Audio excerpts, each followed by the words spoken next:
미라클 모닝 애청자 여러분 안녕하십니까? 저는 오늘 특별히 제가 원래 미라클 모닝을 월요일부터 금요일까지만 이렇게 방송을 하는데, 오늘은 특별히 비타민 C에 대해서 이것만큼은 꼭 우리 성도님들에게 알려드려야 되겠다라는 마음으로 여러분에게 방송을 하게 됐습니다. 비타민 C에 대해서 우리가 그동안 구체적으로 잘 알지를 못했습니다. 저도 그렇고 아마 여러분들 중에서도 그런 분이 있었을 것입니다. 좋다라는 것은 알고 있었습니다. 그래서 어디 가서 식사할 때 비타민 C를 하나씩 먹고 이랬는데, 얼마를 먹어야 되고 왜 먹어야 되고 뭐에 좋은가, 이것은 확실히 알지를 못했었죠. 그런데 제가 최근에 코로나 바이러스로 인하여 오는 그 면역력을 어떻게 기를 수 있을 것인가, 이런 부분에 관심을 갖다 보니까 비타민 C에 대한 이 바이러스에 대한 강의를 듣게 되었습니다. 그리고 책을 사보게 되었고 이황재 박사님을 알게 되었습니다. 제가 이황재 박사님의 책을 여러분에게 책 속 본계적이라는 제목으로 말씀을 드렸었죠. 그런데 1998년에 나온 책이 있었습니다. 제가 이 책을 중고 서점에서 구입을 했습니다. 신천점에서, 알라딘 신천점에서 2,400원에 구입을 했습니다. 비타민 C가 보이면 건강이 보인다라는 책을 구입을 하게 됐고요. 2020년도에 나온 책, 이황재 교수의 비타민 C 이야기, 이것을 구입을 하게 됐습니다. 여기에서 우리 성도님들 가운데 질병으로 어려움을 당하는 분들 가운데 고혈압과 당뇨병으로 고생하는 분들이 많더라고요. 고혈압약, 당뇨약을 나이가 들면 이렇게 드시곤 하는데, 물론 이제 어렸을 때도 당뇨를 앓는 사람도 있고, 이제 당뇨나 고혈압이 나이를 가리지 않고 나오기도 합니다. 그래서 제가 오늘은 당뇨병과 고혈압에 대해서 구체적으로 이 책에 나와 있는 이 책에 나와 있는 내용을 가지고 여러분들에게 말씀을 드리도록 그렇게 하겠습니다. 그렇다면 고혈압과 당뇨병이 나이가 들면 나타나는 병이 아니냐. 그래서 고혈압 관리, 당뇨 관리는 평생을 해야 된다. 그래서 약을 먹고 조금 지나다 보면 더 추가되는 약을 먹고 또 추가되는 약을 먹고, 그래서 어떤 때는 나이가 들면 한 움큼 집어서 약을 먹기도 합니다. 자, 그렇게 살아야 되겠습니까? 저는 당뇨도 없고 고혈압도 없습니다만은, 그러나 많은 분들이 나이가 들면 나타나는 질병이라고 합니다. 어떻게 이런 것을 예방할 수가 있을까요? 저는 이 책에서 그것을 발견하게 됐습니다. 먼저 고혈압이 왜 무서운 거냐, 제가 이 책에서 보니까 168페이지에 제가 이렇게 인덱스를 해놨습니다. 168페이지에 고혈압과 비타민 C에 대해서 이야기를 합니다. 고혈압이 왜 무서운 것일까 라는 부분이 나오는데, 이 책에 대한 부분을 제가 읽어드리겠습니다. 임상자들의 지적을 따르자면 높은 혈압을 오랜 기간 방치하면 결국 영락없이 동맥경화가 발생하기 때문이라는 것이다. 지속적으로 높은 혈압은 동맥 내피에 손상을 주게 되는데, 그 과정이 동맥경화 형성의 제일 전제 조건이라는 사실을 상기해보면 고혈압 환자에게 결국 동맥경화가 오게 되는 것은 결코 이상한 일이 아니다. 고혈압 환자에게 꼭 따라오는 것이 뭐냐면 동맥경화라는 거죠. 그래서 고혈압 관리를 하다 보면은, 나이가 들면은 어김없이 찾아오는 것이 있습니다. 그것이 제가 보니까 고혈압과 당뇨와 비슷한 현상이 일어나더라고요. 고혈압에는 어떤 현상이 일어나냐면 영락없이 망막혈관의 동맥경화로 실명하기도 하고, 또 시력에 큰 장애를 갖게 되거나, 그러니까 실명에 위기가 있거나 시력에 큰 장애가 오게 되고, 두 번째는 뭐냐면 콩팥 혈관이 망가져서 결국 투석으로 일생을 마감하는 일 등이 결국 동맥경화성 고혈압 환자들의 맨 끝 현상임을 누누이 보아왔다. 이것이 우리 주변에 있는 모든 분들이 경험하는 거 아닙니까? 맨 끝 현상. 맨 끝 현상이 뭐예요? 시력이 나빠지거나 실명을 하죠. 그리고 콩팥이 나빠져서 투석을 하죠. 이런 일들이 벌어진다는 겁니다. 이것이 무슨 이야기라고요? 동맥경화성 고혈압 환자들의 맨 끝 현상이라고 이야기를 하고 있습니다. 그런데 이 책에 보니까 고혈압 환자들의 사례가 나오네요. 비타민C를 통한 고혈압 환자의 성공적 관리 사례 174페이지 보니까 장인 어른에 대한 이야기를 합니다. 장인은 어지러움증을 호소했다. 왜 호소했냐면은 이 장인 어른이 80년대 초 처음으로 만난 장인은 50대 중반의 마른 체격으로 외형상으로는 저여 고혈압이 관련이 없을 것처럼 보였다는 겁니다. 그런데 실제 혈압을 재보니까 혈압이 240에 180이나 되었다는 겁니다.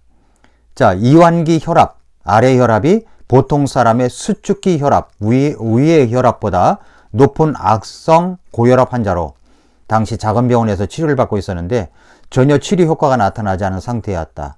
나는 즉시 서울대병원 순환기내과의 한 교수에게 부탁해서 정기적인 고혈압 치료를 받게 했다. 그러자 치료를 시작한 지 수일이 지나면서 혈압이 떨어지는 징후가 나타나기 시작했다. 혈압이 떨어졌습니다. 치료를 받으니까. 곧이어 장인은 어지러움증을 호소했다. 어쩌면 그것은 당연한 증상이었다.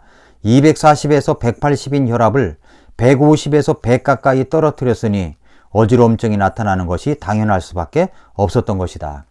거의 100에 가까운 혈압을 떨어뜨렸는데도 어지럽지 않다면 정상이라고 보기 어려울 것이다.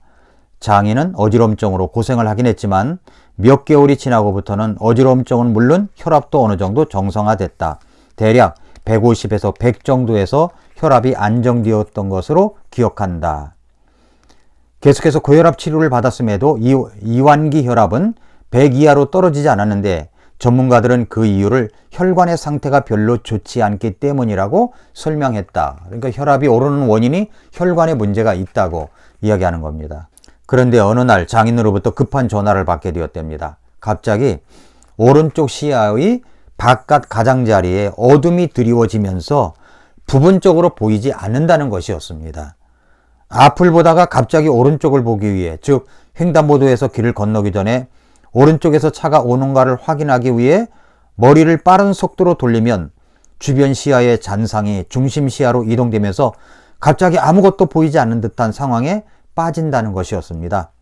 그래서 참으로 이제 답답한 일이었죠.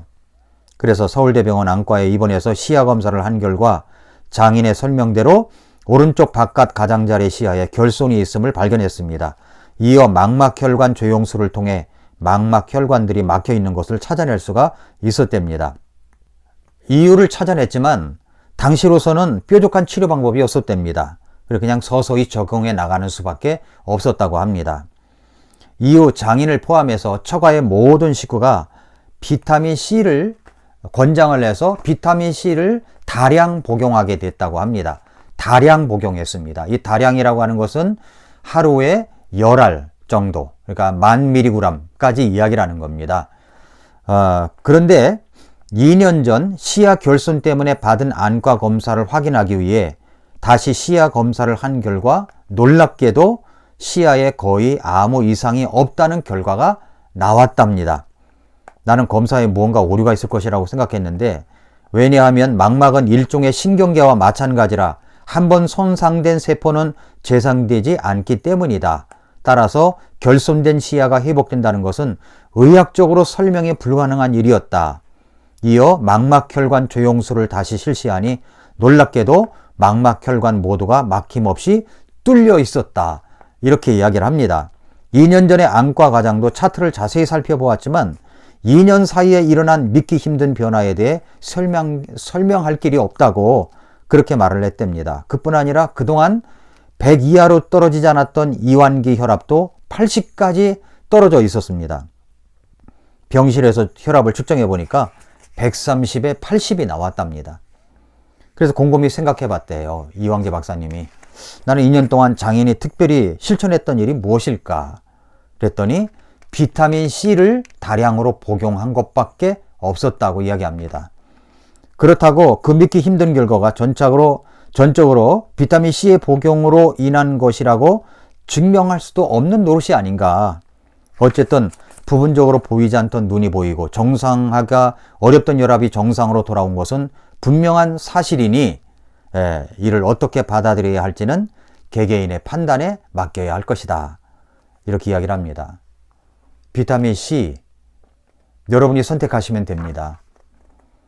그 다음에 이제 당뇨병과 비타민 C에 대한 이야기를 합니다. 이황재 박사님이 2000년 12월 7일 날 KBS에 출연한 적이 있었는데 그때부터 우리나라에 비타민 C 열풍이 불었답니다. 그때부터 아마 제 생각에는 비타민 C가 좋더라 하는 것 어렴풋이만 알고 있었던 것이 아닌가 생각이 듭니다. 비타민 C가 나쁘다는 사람이 있습니까? 다 좋다고 이야기를 하죠. 그런데 어떻게 좋은지, 왜 좋은지, 그걸 어떻게 먹어야 되는지 이 방법에 대해서는 몰랐던 것이죠. 뭐 저도 몰랐었습니다. 비타민 C가 좋았다는 것만 알았죠. 그런데 여기 사례가 또 하나 있습니다. 오랜 기간 당뇨를 앓아 수개월밖에 살기 어렵다던 내 아버지는 비타민 C를 복용하고 10여 년을 더 사셨다. 그 이유를 어디에서 찾을 수 있을까? 장인과 장모도 같은 경우였다. 평생을 고혈압 치료를 받아 오신 장인의 경우 망막동맥에 심한 동맥경화로 한쪽 눈에 부분적 시력 상실이 왔다. 그런데 비타민 C를 열심히 복용해 70에서 80%나 잃었던 시력을 거의 완벽하게 회복했다. 아버지나 장인 모두 동맥경화성 질환을 앓았고 또한 열심히 비타민 C를 복용했다는 사실을 통해 나는 비타민 C가 동맥경화를 예방할 수 있고 심지어 부분적인 치료도 가능한 것이 아닌가 하는 생각을 하게 되었다. 이렇게 이야기를 하고 있습니다. 그러니까 당뇨병은 더 이상 노인에게만 오는 질환이 아니죠. 그래서 1970년에는 30대 이상의 1.4%가 당뇨로 고생하던 것이 1990년에는 8%, 2000년에는 약 20%가 당뇨로 고생하고 있다는 보고가 나왔습니다. 그러니까 당뇨 문제는 노인의 문제만이 아닙니다. 우리 모두의 문제라고 할 수가 있습니다. 그런데 당뇨병 환자들이 동맥경화를 막아줄 수 있는 항산화제의 지속적인 부족으로 인해서 당 조절이 잘 되지 않은 채로 5년, 10년을 보내면 작은 동맥혈관들 속에 앞에 설명에 따른 동맥경화가 생기면서 막히게 된다는 겁니다. 그래서 어떤 현상이 일어나면 그 결과 망막질환, 또 콩팥질환, 다리 문제로 나타나는 경우가 있고 심한 고생 끝에 생명을 잃게 된다라고 이야기를 합니다. 그래서 당뇨 환자를 위한 제언을 이야기합니다. 당뇨에 걸리지 않으려면 당뇨에 걸려있는 분들의 경우 어떻게 혈당 관리를 하는 것이 지혜로울까? 3가지 정도를 제언하는데 첫째는 어떤 음식이든 잘 먹어야 된다고 이야기를 합니다. 어떤 음식이든 잘 먹어야 된다고 이야기합니다. 먹으면 즉시 혈당이 올라가죠. 그래서 다른 이야기도 있지만 이제 건너뛰고, 그리고 두 번째는 음식으로만 혈당을 조절하는 것은 무리라는 이야기를 전하고 싶다라고 얘기를 합니다. 음식 가지고는 안 된다는 거예요. 세 번째, 마지막으로 드리고 싶은 제언이 뭐냐면 항산화제의 대표적인 비타민 C를 정기적으로 충분한 양을 복용해야 한다는 것이다 라고 이야기를 합니다. 저는 1998년도에 나온 책, 그리고 2020년도에 나온 책, 이 두 책을 다 읽어보면서 우리가 건강관리를 어떻게 해야 되는가라는 부분을 많이 생각해 보게 됩니다. 사랑하는 성도 여러분, 제가 이렇게 여러분들에게 이런 영상을 여러분에게 제공하는 것은 우리 모두 건강하게, 나머지 인생을 건강하게 살다가 건강하게 죽었으면 좋겠다라는 마음 때문입니다. 건강하게 살면서 우리가 주님의 일을 열심히 하고 주님 오실 날을 기다리면 얼마나 좋겠습니까? 사랑하는 성도 여러분, 비타민 C가 좋다 막연하게만 알지 마시고 정확하게 무엇이 좋은지, 왜 좋은지, 어떻게 먹어야 되는지를 꼭 여러분이 숙지하시기를 바랍니다. 비타민 C는 중국 원료가 있고 영국 원료가 있다고 그랬죠. 그래서 가능하면 영국 원료가 되는 것, 고려은단에서 나온 것을 여러분이 복용하시면 좋을 것 같습니다. 저는 그렇게 먹습니다. 그리고 하루에 한 끼에 2알 아니면 3알, 그렇게 해서 6000mg 내지 10,000mg 그 사이를 여러분이 조절해서 드신다면 여러분, 우리에게 이것이 계속 쌓이다 보면 1년 가고 2년 가면 우리의 많은 막혔던 건강 문제가 해결될 것이라고 생각합니다. 오늘은 토요일입니다. 이제 내일 주일인데 코로나 바이러스로 인하여 많은 어려움을 계속 겪고 있습니다. 사랑하는 성도 여러분, 우리가 주일을 기다리며 예배를 온전히 드리는 우리들이 되었으면 좋겠습니다. 건강 유의하시고 평안하시기를 빕니다. 아침마다 새롭다. 오늘도 미라클 모닝입니다.